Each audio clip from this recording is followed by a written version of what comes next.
This is an interview I really want to get right. And so I thought I would start with this confession before today's guest enters the room. I have known Stephen Peter Rodgers for the better part of 25 years. I have admired him endlessly. I feel like so many people who grew up in Connecticut, New England, New York, and the surrounding areas feel, which is a tremendous debt of gratitude to Steve, not only for being a trailblazer as a musician and a songwriter, but also for the work that he put into building up the venues that he ran in our area, for really being a community builder and leader and literally holding space for us. I mean, his venue was called The Space.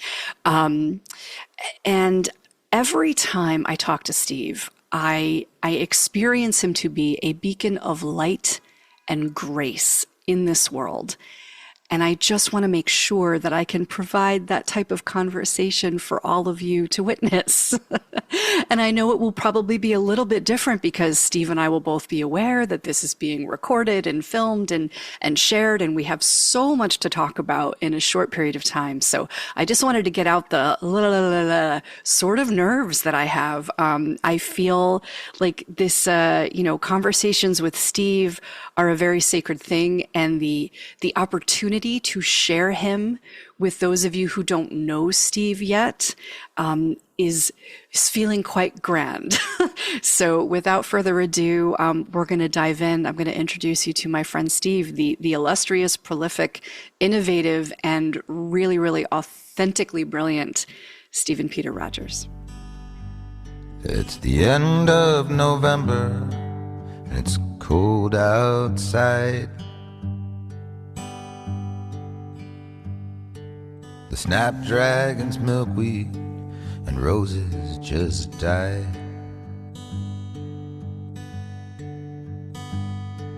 And the leaves on the trees are death-colored brown.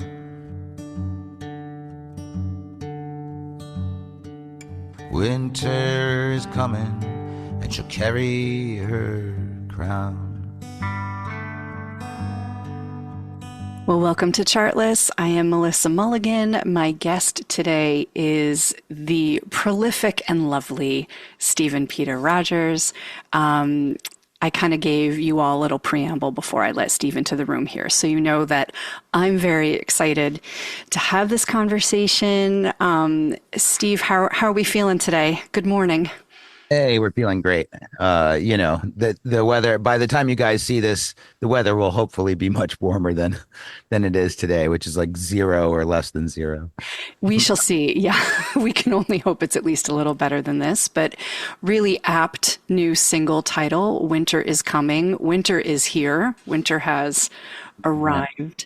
Yes. But the vibe is really, really exquisite. Thanks. Exquisite. And I'm assuming that this is just one of the many things that have come out of your studio, Tiny Bunker Studio in Hamden, Connecticut. Mm. Was this all sort of self-actualized, self-produced? Yeah. This song in particular, is one of those songs that sort of gets written and recorded within a 5-hour period, and then then I put it down for 3 weeks. Then I come back to it and say, hey, what was I thinking there? But some of the ideas are really great. This one I didn't really do much to. I just recorded it in 5 hours and walked away and came back and made sure sonically things weren't bumping into each other.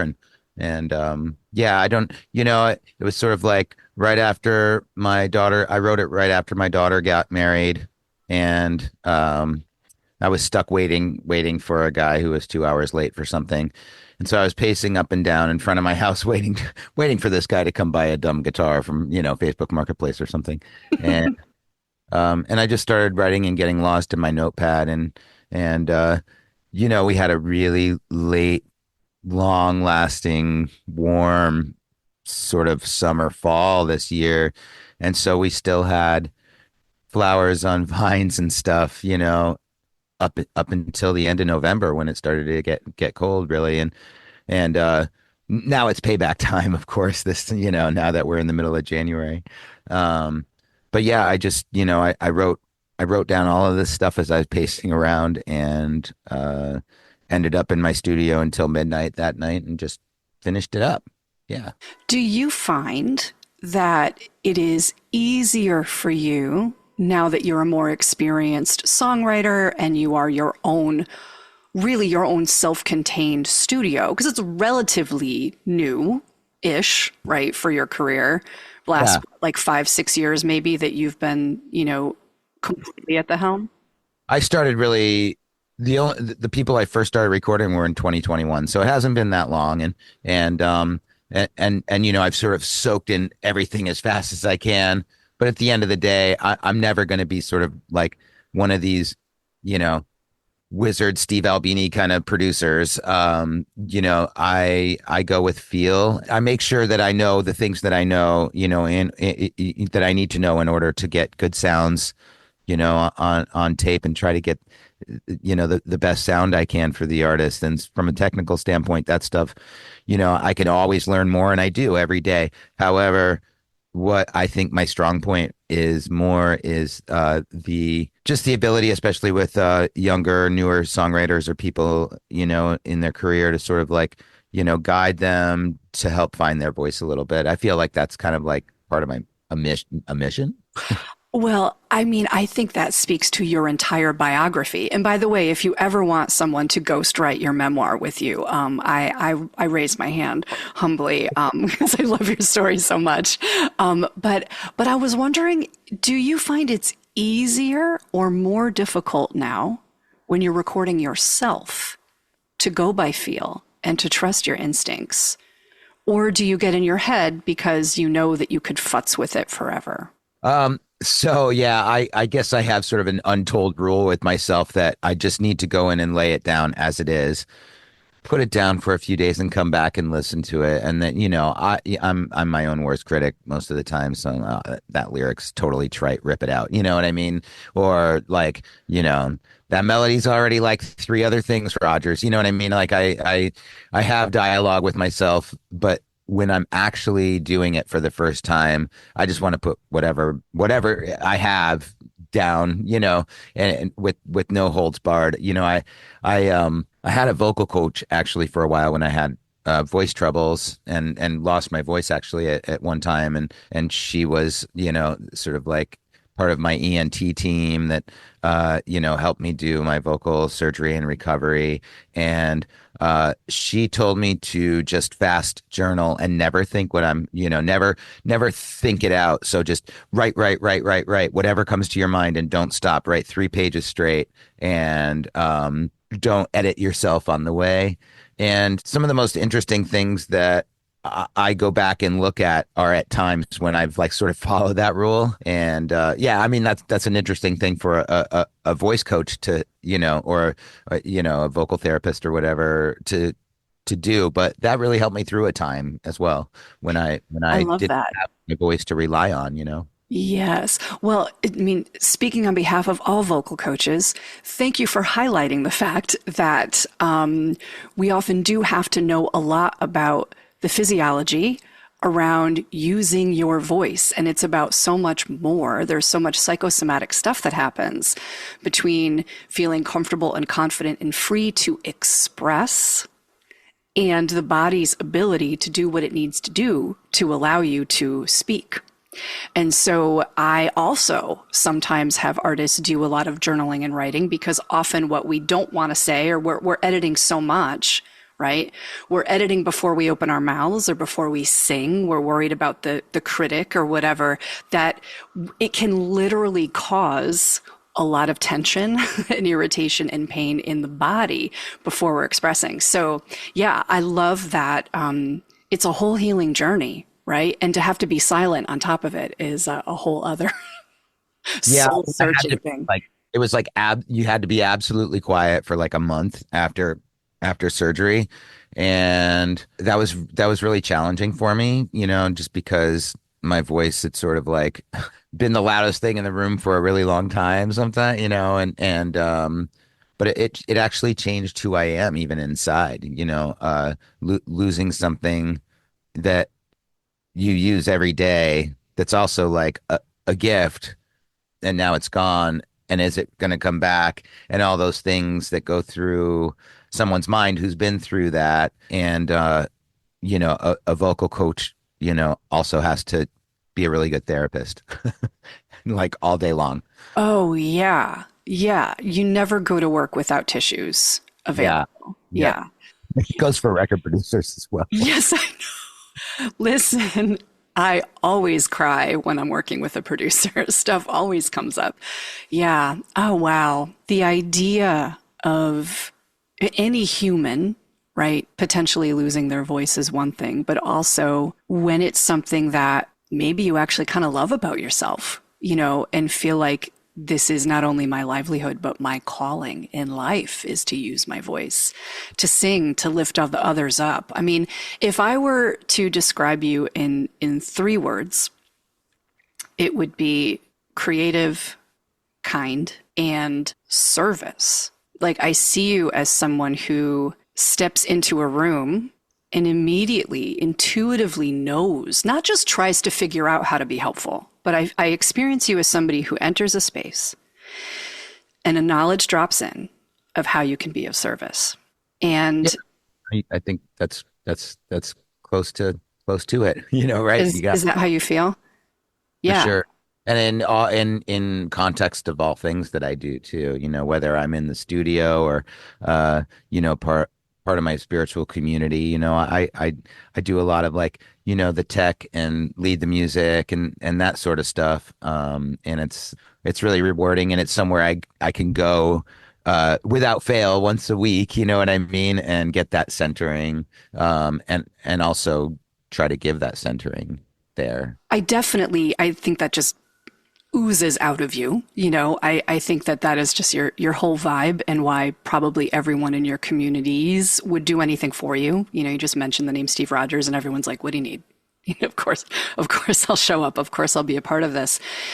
What I really can't wrap my head around is your ability to, this is going to sound so corny, but I personally struggle with this. Okay. I also feel very called to being of service in building communities and all of that. I think you and I are very aligned in that way.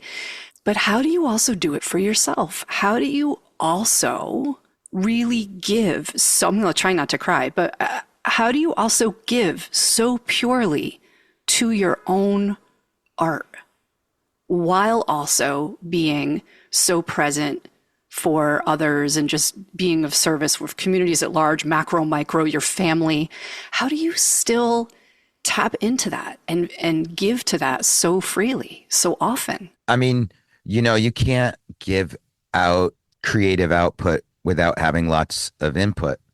And for me, input is like living life and using my gifts for like the best, what I feel like I've been created for, which is, mostly like being with people. And, my vehicle for that has been music because, that just sort of entered my life at 10 years old and hasn't given up yet. To actually sit and create though, I do need to like go somewhere and be quiet. That can be in my studio, but when I've been down there all day long, working with others, as lovely as their songs are or whatever, like you still need a change of environment. So I built a little shed in my backyard. It's not little. I mean, it's a regular old size shed, but I built it out of all things, all materials I found on the side of the road during our sort of bulk pickup month here a couple years back. And the shed, like, at the end of the day, it cost me like $200 for like screws and a few things that I needed. But I made this shed out of trash,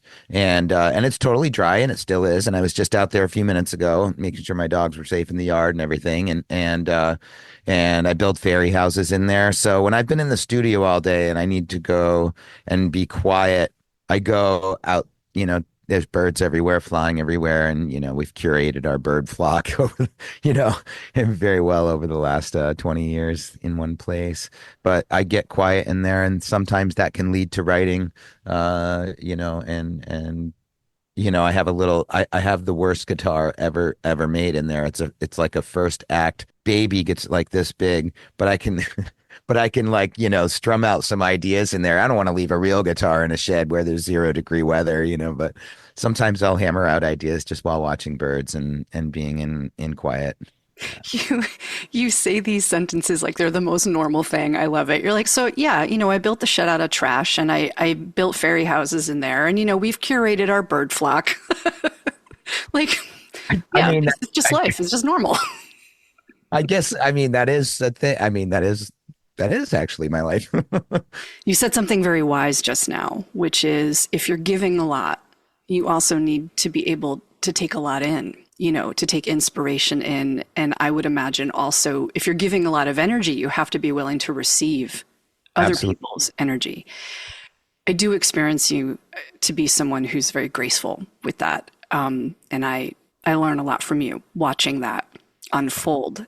And so one of my questions for today that I actually wrote down was, I know you recently had a show in New Haven with your brother, the amazing composer Johnny Rodgers, in town from the West Coast, and I'm seeing this outpouring of love.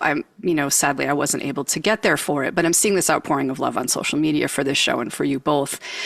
And as you sit here right now, thinking about that and just sort of your experiences recently, do you feel loved? Do you feel the love that your community has for you? I do. I do. And I think there was a time, in the last half dozen years of my life where I felt very separated from it. Um, and, some of me missed a lot of it. And some of that was just me sort of like hanging on to threads of my old life, which, aren't pieces of me anymore. And receiving that kind of love from, the Connecticut music community and other aspects of Connecticut community, like really, it really does lift me up. Like I'm very thankful for it. I don't think like, oh, I've done this and that. I don't care. That's not ever on my mind. It's sort of more like, what am I going to do today to make today awesome? Like that's that's sort of like my mantra in the mornings. I went through a period when I was, when I really was down, and so the love that I'm receiving, I don't take it for granted even a little bit, I guess is what I'm trying to say. Yeah. But you do allow yourself to receive it. I do allow myself to receive it. Yeah, for sure. You know, like all artists, I have a little sensitive spot in me, which for me is actually probably a little bigger than some other sensitive spots. But I'm hard on myself. I want myself to be, the best self I can be. And so sometimes, I think we all have inner conversations with ourselves, some healthy and some very unhealthy. Sure. And, I've sort of been on a mission to start punching out some of those unhealthy conversation, things that happen in my brain. Mm. What brings out the best in you? What circumstances, people, inner conversations, external things, what brings out your best self, do you think? Having people around me that love me and inspire me to um, basically just get up every day and do what I sort of like was created to be. And it's funny. The other night when we were playing at Lyric Hall in New Haven, it occurred to me again in my life, and I've never forgotten it. But I've only had a couple of, like a couple meaning like two or three bosses besides myself my entire life, and one of those was John Cavalier, who owns the Lyric Hall Theater in New Haven, and he also has an antiques and like Renaissance restoration business. It's really, really incredible. And so when I was a young guy before I was married, and when I'd be off tour, I'd go and you know mix up all the chemicals he didn't want to mess with at his shop, and you know uh, redo like these crazy Yale doors, and we do a lot of restoration projects on old buildings, and I learned a lot about tools and how things work in that process. And he also was just really a delightful person to work for, and so kind of coming home. It was kind of like a coming home, to play at his venue, which I had never played before.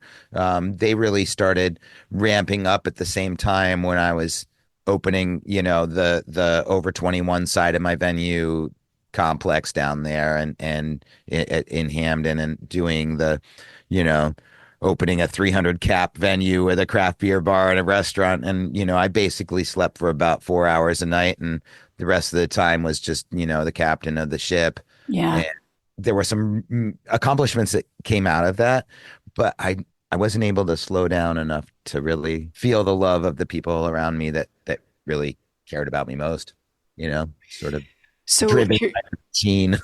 yeah, so you're talking about the years when you ran the space, and it was at the Space Land Ballroom. Is that what it was called? So yeah, the very fast 30-second space evolution from Yeah. 1992 until 2018, when I was, 1992, I moved into a small warehouse on Treadwell Street. It was a railroad depot. I was 17. I had one crate of clothes and a guitar and a mattress, and our band practiced downstairs. 10 years later, we got evicted from there. The same day, I signed a lease for a 2,500 square foot building right across the street in the next industrial park. And that became the space, the all ages space in the middle of the parking lot down there on Treadwell and Hamden. And about 7 or 8 years into running that, I realized that all the kids who had been going there through high school and everything were now just hanging out downtown watching their buddies band, getting drinks. And so wondering why we couldn't retain sort of like a consistent audience.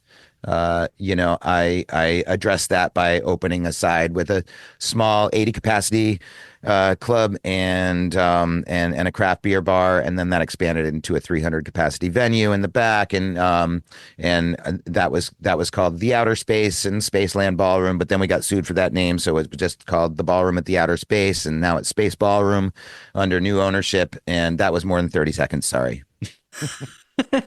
For context, Yeah. this journey was like 2002 to 2018 of owning and operating music venues for independent artists. The legal venue started in 2003 and went till 2018 under my Yeah. watch. Yeah. Um, Before that, my friends and I, had gotten really good at running not so legal underground touring House venues. concerts, Right. apartment shows. 50 kids and just a 14. Yeah, exactly. And so, and during that phase of your life, and this is how, this is why so many artists throughout the nation, not just the region, are, owe you a debt of gratitude.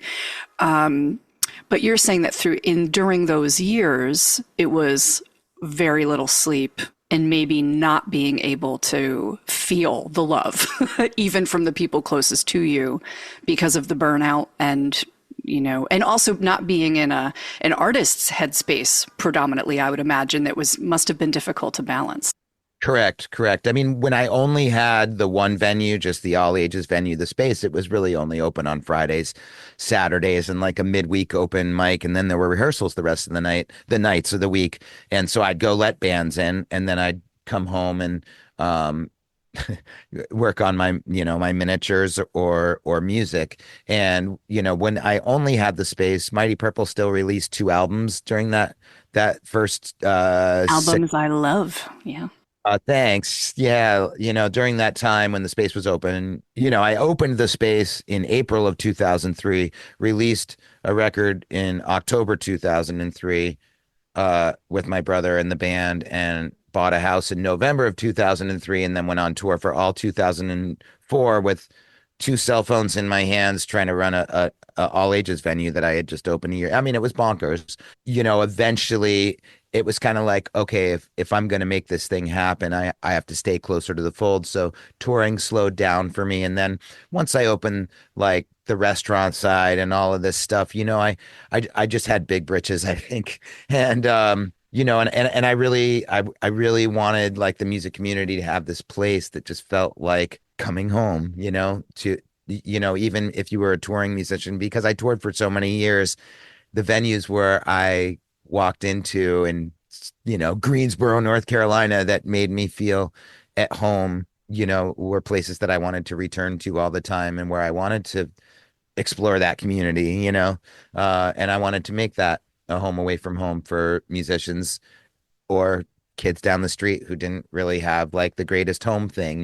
So yeah, I had a wild hair to go do it, and I went and did it for 15 years, which is great, legally.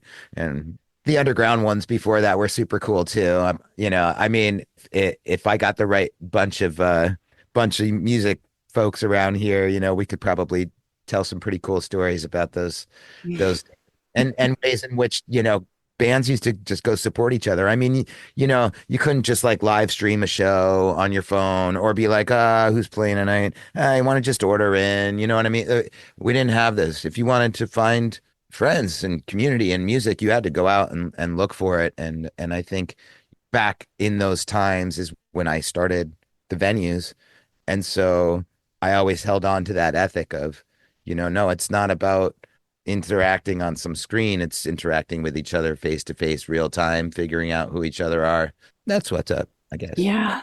And now I'm getting the vibe that you don't regret that journey. If you could go back and tell the Steve Rodgers of 2015, let's say, you're in it, but not out yet. Would you have some words of wisdom for him? I would. I'm not sure I'm going to go over all those words right now. Fair enough. Some of them may have been stern words. Well, they would be stern words.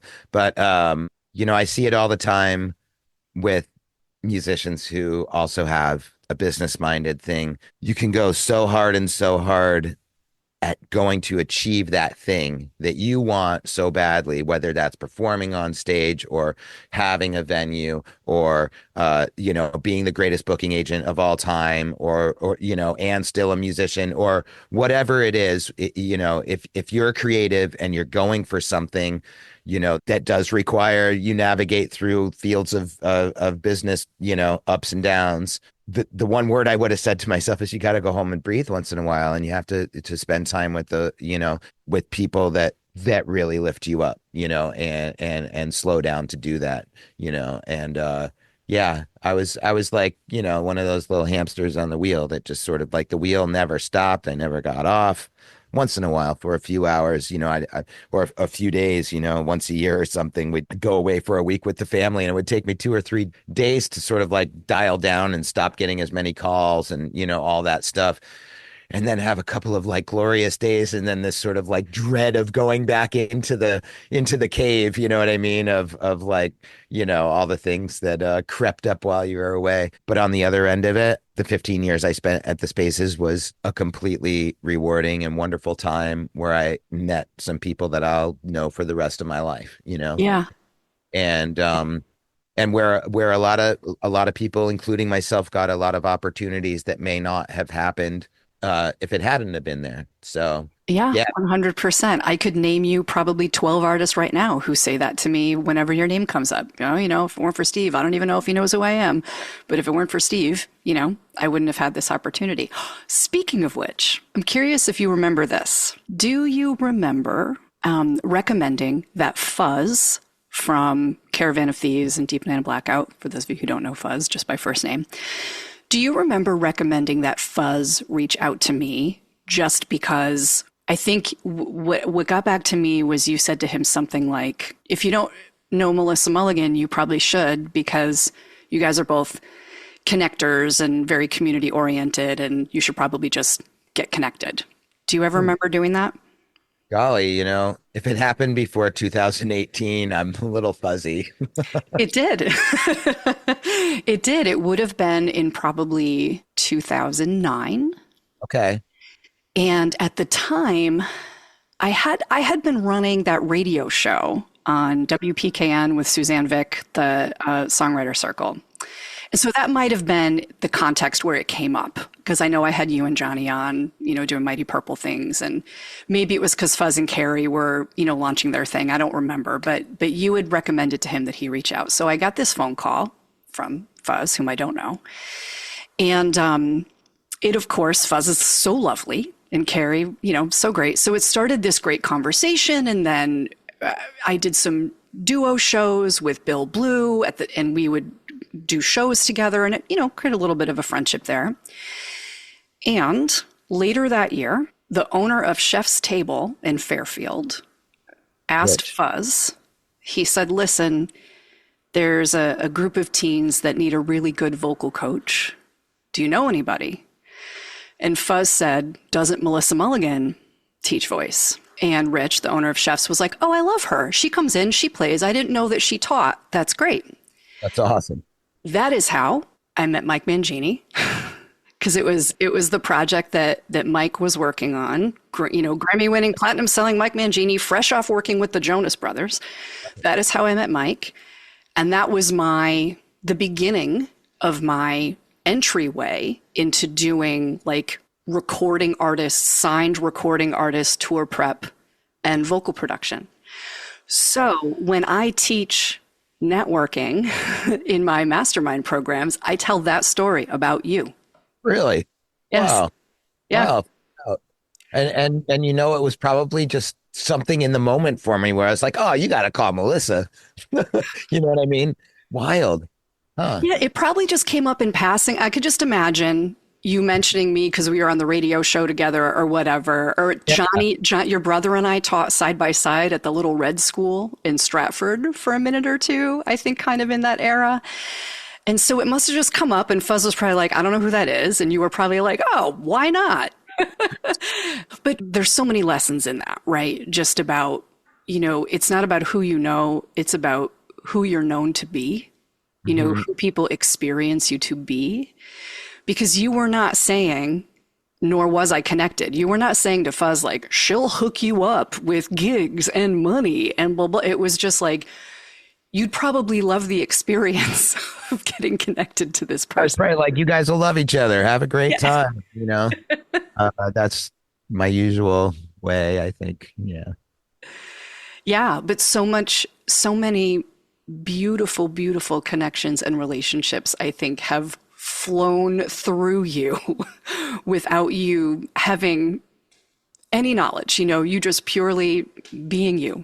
Well, whenever I meet someone awesome, I always want them to meet their people that they don't know yet, I literally said this before I brought you into the Zoom room for the podcast. I said, I really feel responsible for introducing you to people because I think you're so awesome. And I want to make sure that, we have a conversation that allows people to see how I experience you to be, So that was a full circle moment that you just brought that up, that you feel that way too, right? When you meet someone awesome, you really want to be like, look at how awesome this person is. Yeah. People are awesome too. And they're loving, and they don't tear others down. They lift others up, so we need a lot of that right now, like a lot of that right now. Yes, we do. And I'm certain, but I'd love for you to talk about this a little bit if you don't mind. I'm certain that the vibe in your studio, Tiny Bunker, I'm certain that the vibe is very much that, right? Oh, yeah. Lifting people up. What do you see universally right now from a mindset standpoint, whether it's a new artist, a young artist, or an experienced artist? What do they need from you the most? I think it varies from client to client. I don't know if I could answer that as sort of like a blanket, like this person, like all of these people need this one thing. When somebody walks into the studio, with a handful of their songs, the first thing I want to know is who they are, what makes them tick, and what kind of vibe they're going for on, not what kind of sound, but what kind of vibe they're going for. What feeling are they looking to put out with the music that they're doing? Some folks, who are newer at songwriting will just kind of go with what, their influences are. And sometimes they're sort of like emotion and inflection gets lost inside trying to make that make a patina around a song that they think a certain audience will like, or like my whole generation's into this kind of music, so I better, make that kind of music. I think more importantly is like, how does the message of the song get across the most appropriately to a potential listener, and then there's folks who literally just want to come in the studio to document their songwriting, their journal writing. And my job with those folks is to really help bring whatever their vision is to life. Yeah, well, I think you just really explained what everyone really needs from a great producer, which is to be seen and heard and understood, and not to be treated like everyone's the same. Yeah.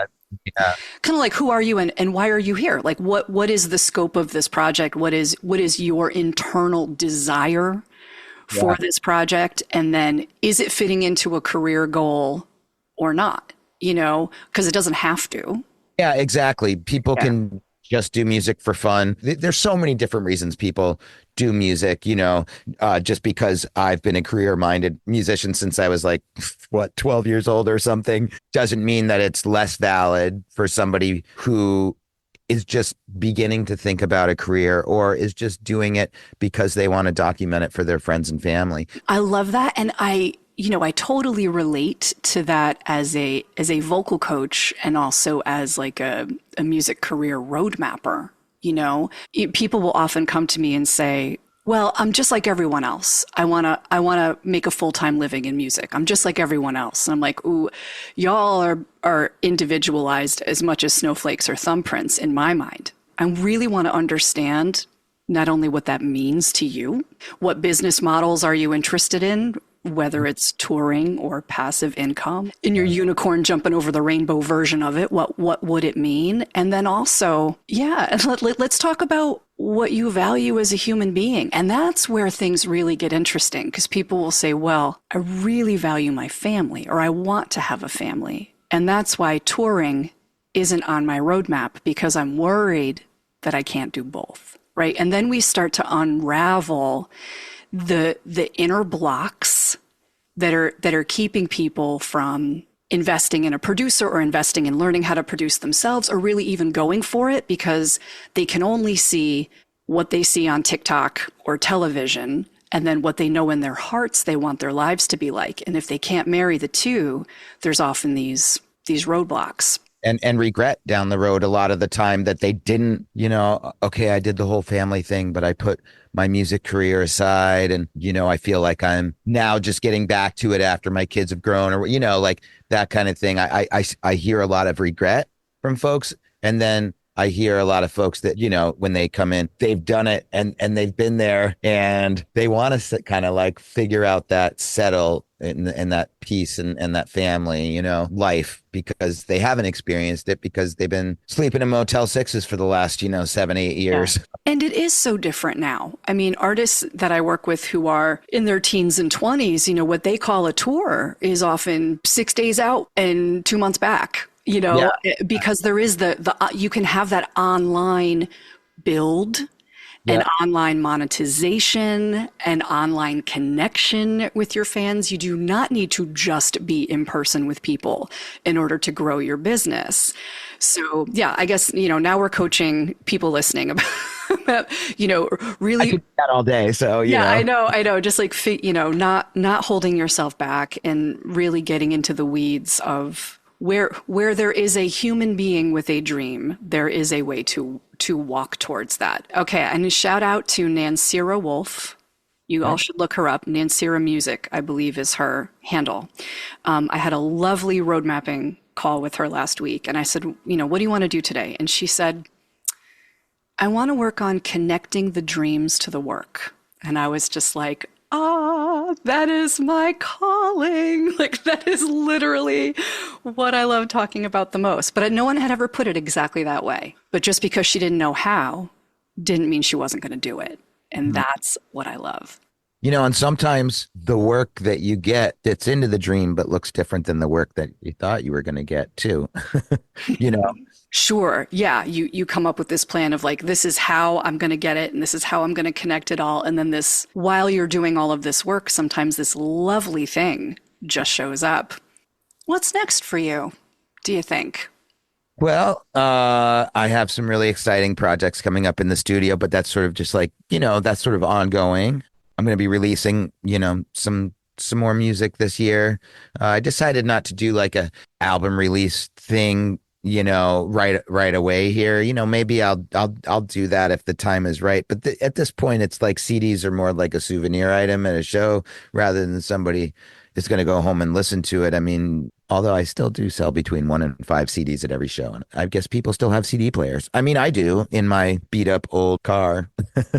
I buy the vinyl. I'm sticking to it. I Yeah. like the vinyl collection. Yeah. I have like all you guys on vinyl, like Dylan Connor and you and Brian Dolzani and yeah. That's awesome. To get back to it, I don't think there's like a reason to do like a big record release right now. Like I really want to and have been focusing on like, I don't know, getting the music as close as I can to the vision in my heart for it. And when I put it out, I want it to say something, I want to put Yeah. out that speak to people.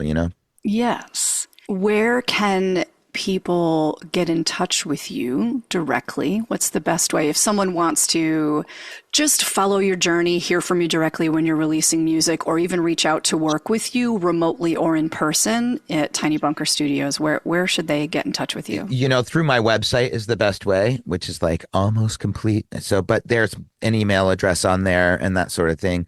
So that is Stephen with a PH, Stephen Peter Rodgers, Rodgers. So Stephen, Peter, Rodgers, Stephen Peter Rodgers, PeterRodgers.com. I'm trying to There come you up go. with something easier, but Steve Rogers was snatched from me by Captain America, that bastard. So ridiculous. So But ridiculous. I don't have as powerful lawyers as Marvel does. So we'll use my God-given, name that my mother uses when she's mad at me instead. We're going to flip it though. It's going to have a total vibe flip because now that name is just said with That's nothing but awesome. love No, and I'm poking respect. fun at myself. But I actually did have to like change, websites and stuff because it was ending up so far in the search engine thingies and all that stuff because of Captain America.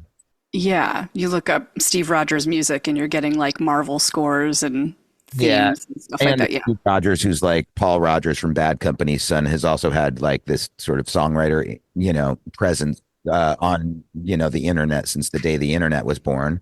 And, and so, Right. he's got, a little higher up in that SEO and he's a good songwriter too. I mean, but the last radio campaign that was done for an album of mine was maybe, 2 or 3 years ago when I put out my last record, and I was getting spins that were his spins, and he was getting spins that were my spin. I mean, it's just too much, you know. A lot of talented Steve Rogers out there in the world, but I am proud to know you and call you my friend. Well, I love you. I love you too, and I'm so grateful. It was lovely talking to you today, and I'm always around. And maybe you could link the video that I just put out, to some of your folks and all of that. Absolutely. Yeah. We're going to link the video. I'm going to include a little bit even in this episode. And yes, everyone needs to go check out Winter is Coming and stay in touch with Steve and Peter Rogers. If I could say one more thing, and that is that, you know, to your folks that are doing mastermind programs, I also did a mastermind program, and the amount of growth that I got out of it was just exponential. Well, thank you. I also felt how I always feel when I introduce you to people, which is like, isn't he awesome? Check me out with my awesome friend that I'm bringing into this fold, because you truly are the best and just so talented and so smart and kind and creative. And it's just really exciting to me that we're going to do this feature on you and your music in Chartless, which is my new baby, as you know. So thank you for helping me kick off 2025. You're my first Chartless conversation this year. So thank you, Steve. I love you. Yay, I love you too. You have a great one.